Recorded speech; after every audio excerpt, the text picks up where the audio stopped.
הישועה מגיעה מכיוון בלתי צפוי. כשבנמל התעופה לוד נוחת הרופא דוקטור אנדריה פוהריץ', ראש האגודה האמריקאית לפרפסיכולוגיה.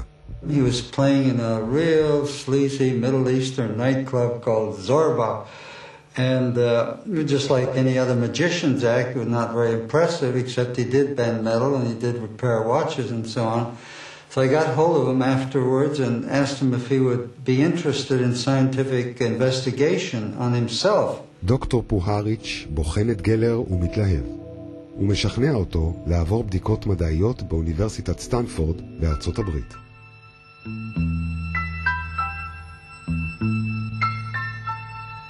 אני זוכר שעליתי על מדרגות אל על ביוני 1972. אני הסתכלתי על שיפי ואמרתי לו, תשמע, בוא נסתכל על זה כחופש אחד גדול.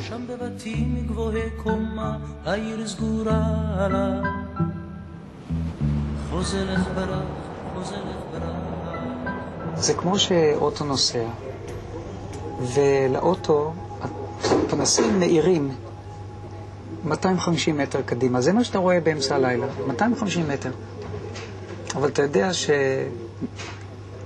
לך הרבה קילומטראז' לנסוע בלילה אפל. וכל 250 מטר אתה רואה עוד 250 מטר. ואז אתה מגיע ליעד. זה מה שקרה לי בחיים. 250 מטר לא ראיתי יותר.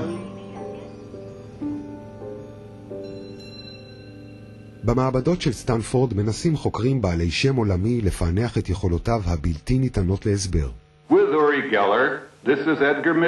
אחד מהם הוא האסטרונאוט אדגר מיטשל, דוקטור לאווירונאוטיקה, ששוגר לירח בחללית אפולו 14. Here we present a case of a double-blind experiment in which someone not associated with the project comes into the experimental room, places an object into a can chosen at random from 10 aluminum cans, then puts the remainder of the numbered tops on also at random.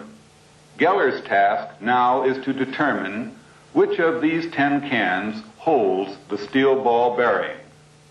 He doesn't touch the cans or the table. It is only at the end of the experiment that Geller touches the can that he believes contains the object. He has made his choice.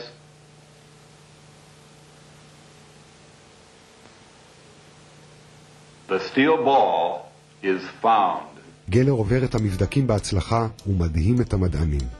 מסקנות החוקרים מסטנפורד מתפרסמות במגזינים מדעיים ומעניקות לגיטימציה אקדמית ליכולות הבלתי מוסברות שלו.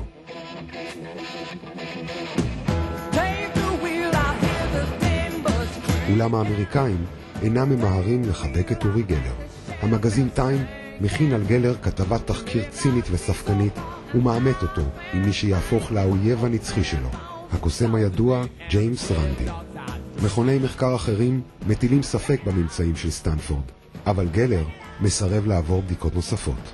הוא היה צריך ללכת למעבדות ולעבור בדיקות ובחינות, אבל מה שגילינו זה שכל פעם שהוא נכנס למעבדה ועשה את הניסיונות האלה וזה שזה הצליח, אז באו ואמרו, רק רגע, אבל אתה צריך לעשות את זה עכשיו במעבדה ההיא. והתחלנו להבין שמה שיקרה לו זה הוא פשוט יתחיל לעבור ממעבדה למעבדה, וזה יהיה החיים שלו. הוא פשוט לא היה מעוניין בחיים כאלה, הוא לא רצה את זה.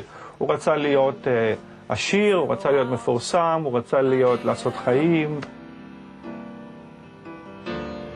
And I'm gonna be high.